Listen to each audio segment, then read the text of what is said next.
Here is a translation and discussion of Book 6 of the De Bello Gallico, in which Caesar is going to be describing the culture of the Gauls, and particularly, we started in chapter 13, now moving into chapter 14, of the culture particularly of the Gauls as it relates to the Druids, and the position that they enjoy in the whole of Gallic society. So, the Druides. The Druids have been accustomed. Now this is of course, inceptive verb, consuesco, consuescere, I'll put the infinitive, consuescere, and we're going to see it a whole bunch. Here it is in the perfect, consuevi, and it means to be accustomed, and so it is, like I said, an inceptive, which indicates the beginning of an action. So, the Druids have been accustomed to be away, or to be absent from war. They don't have to fight. Normally, it is obligatory, it's compulsory, not for Druids.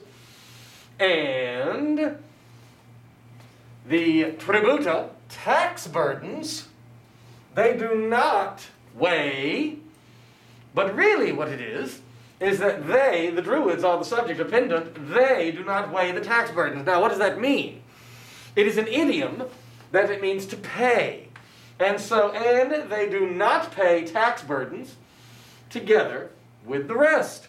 So they don't even have to pay taxes. They ain't got to fight in the war. They don't have to pay taxes. They, continuing on, have a vacationium. They have an exception, an emptiness, literally, of the military. So in other words, they don't even have to serve the military, let alone fight in war. So they have an exception, an emptiness.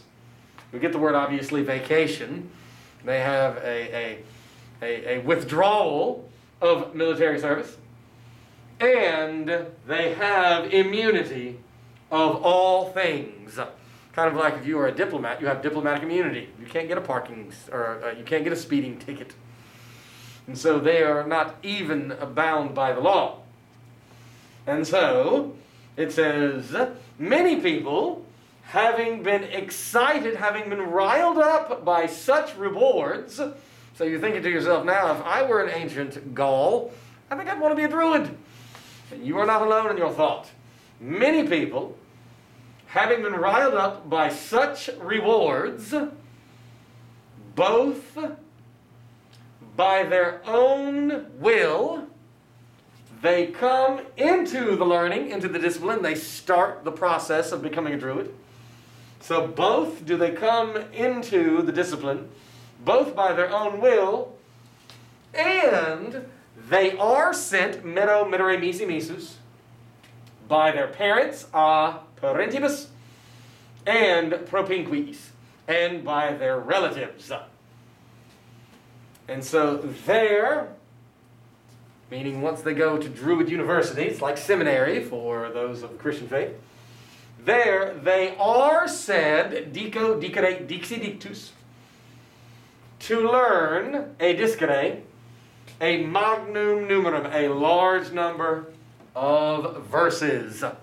So you have to learn and memorize so many things, kind of like the process. I don't know if it's the exact term of it. But within the Islamic faith, there is a certain segment who truly try to memorize the verses of the Quran, the holy book. And this is exactly the sorts of things they are doing. And therefore, known nulli, not no, as in not none of them, we would say some of them, remain in the learning. Duration of time and extent of space is always expressed in accusative case. For the duration, 20 years. So to become a Druid, some people spend 20 years. So as you can see, they do enjoy a lot of benefits. It is a rather appealing thing to perhaps try and become a Druid, but it's kind of like being a doctor. Tons and tons of kids with their middle school, elementary school, high school, they want to be a doctor. Well, if it was easy to become a doctor, more people would do it. This stuff is hard. You've got to be dedicated. You've got to see it through.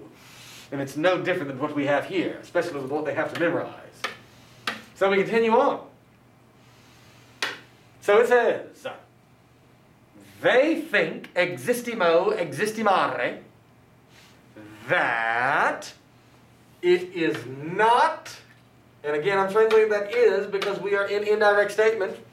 So they think that it is not divinely right to entrust mando mandare these things, referring to the, what we guys guess you could call the catechisms of Druidic knowledge, these verses, to letters.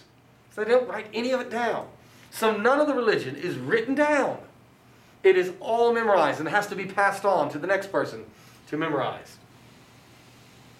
When in almost, remember that's an adverb, we've seen it before, it means almost, remaining matters, in public and in private accounts, they use Greek letters. I think this would be better translated as since. Since in almost remaining matters, public and private accounts, they use Greek letters. So they don't write any of it down. But in other instances, they write with Greek letters. And utantor, comes from utor, uti, usus, sum. And remember, it is one of those 5 verbs that are deponent, who take as its object the ablative. They use Greek letters. Now, this thing to me, they seem. What does that mean? Well, it's here. They, and remember the passive of video videre is going to mean to seem, or to be seen, but here to seem. So they seem to me, and this is important, Caesar uses the first person in offering an opinion about something. So when he does use an opinion, or express an opinion, he will fall into the first person ever so slightly. But when he is presenting it as merely an objective assessment of actions, third person always. They seem to me instituere, to institute, to have instituted this thing, this practice of never writing down the religious knowledge, duabus de causis, concerning 2 reasons. So why do they write the stuff down? And when they write down anything, they don't even use the normal letters. They use Greek letters. And they don't write any of the religious stuff down because neither would they want. Now this is, of course, from the verb volo, vele, volui. But it is the subjunctive in the present, velim, velis, velit. And of course, velimus, velitus, velent. So because they would not want the learning to be carried, a passive infinitive, pharaoh, fere, into the common folk, into the crowd, into the mob. And so they don't want this Druidic religious knowledge to be accessible. Kind of like, it was big deal when the Bible was translated into vernacular languages outside of Latin. Because as it remained in Latin for hundreds and hundreds and hundreds of years, the only people who could truly access the Word of God were those who were the priests. But if you would make it into a language that other people could read, let's say English, and there's a whole long history about the Bible being translated into English, then that means that anybody could read it, and if anybody could read it, they could make their own decisions and interpret it in their own ways, and certainly you don't want that. You want to keep it into this priestly class of the Druids, because they would neither want the learning to be carried into the crowd, and they indeed, so we have to find our verb, they would not want again.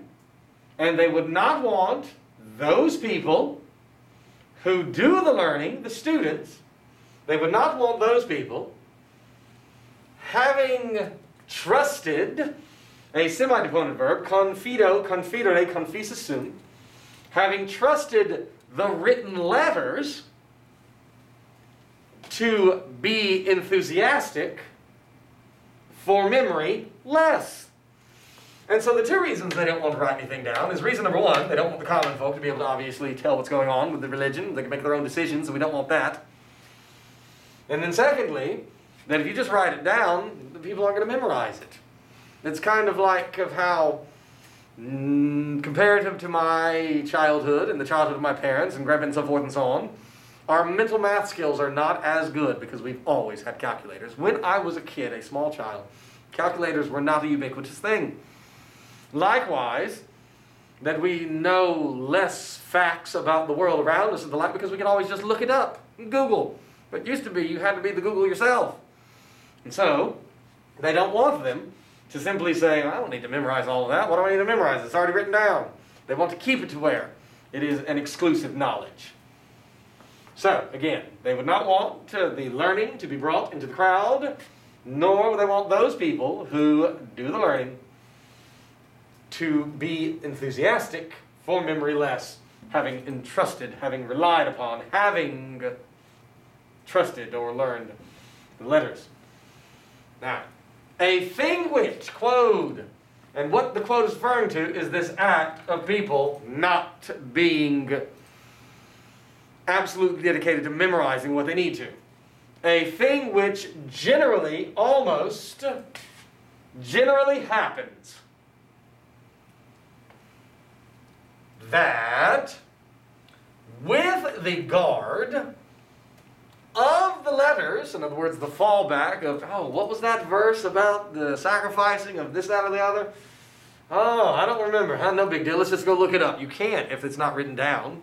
And so he says that obviously when things are written down, people are not as eager to commit them to memory.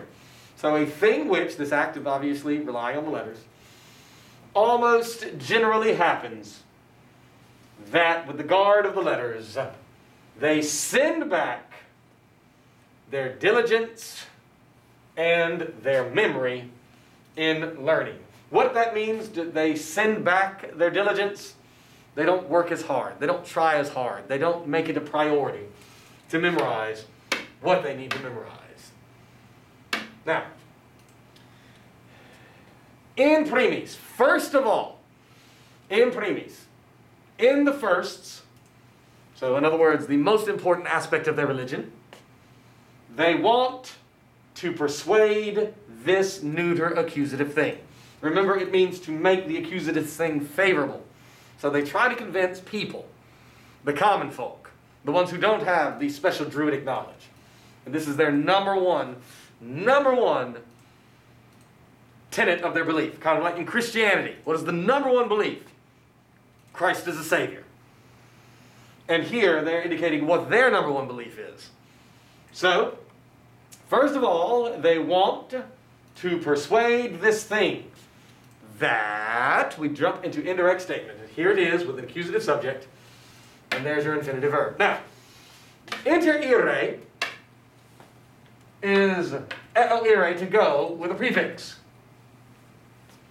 And very often, that will end up being to die, as in per ire, which is where we get the word perish. Or ob ire, and of course, if we were to conjugate ire, we all know that it is eo, is, it, obit, where we get the word obituary. And so here, it is again going to mean to perish. And what is it that they want to persuade? That the spirits, this is your souls, do not die. Souls do not perish. But, after death, that those souls go across from some to others. So they believe in reincarnation, that the soul is immortal, and once upon you die, your soul is merely retransplanted into others. And because of this, because of, it's in the ablative, most greatly, they think that, implied the people, are riled up, are excited to virtue with, ablative absolute, the fear of death having been neglected. So, And because of this, most greatly, they think that the people are riled up, a passive infinitive, that is the infinitive of the indirect statement, to virtue with the fear of death having been not worried about. So what they are trying to convince men is that don't worry about dying in the battle. Your soul's going to survive anyway. It's just your body that's going to die. You'll just end up in somebody else's body. And so they are thinking that that way they can show bravery in all aspects of life. They don't have to worry about dying. Dying is not a concern for them. Their soul is merely going to pass on to someone else, reincarnated. In addition, praeterea, and besides. Now, I need to find my verb, and I find it all the way at the end. So, it says, and besides, they hand over to the youth, and they disputant. A disputation is a teaching of something. So they teach, disputo, and they hand over to the youth, tuti, many things about the stars and the movement, motus, a fourth declension word. Remember to get the fourth principal part of a verb and turn it into the action, movement. So they teach and they hand over to the youth, dative case, many things about the stars and about the movements of them. So these Druids, they teach astronomy. They teach and they hand over to the youth many things, multa, concerning the size of the world and of the lands. They teach geography. They teach and they hand over to the youth many things about the nature of things, science, natural science, about the power, the force, if you would like, and the power of the immortal gods. So they're really the authorities in all aspects of Gallic culture, these Druids. First and foremost, they are teaching them what to believe about their souls and death and the afterlife. Then they're teaching astronomy. They are teaching geography. They are teaching science. And they are teaching the religion. They teach and they hand over many things about the stars, many things about the movement of them, the stars, many things about the size of the world and the earths, or the lands, many things about the nature of things, and many things about the force and power of the immortal gods. So, next chapter, we move on to learn about the nobles, or the equites. Remember, there originally were three peoples, one of which he dismisses out of hand, the plebes. Then you have dealt in the last two chapters, 14 and part of 13, about the Druids. Now we're going to talk about, obviously, the equites. Study.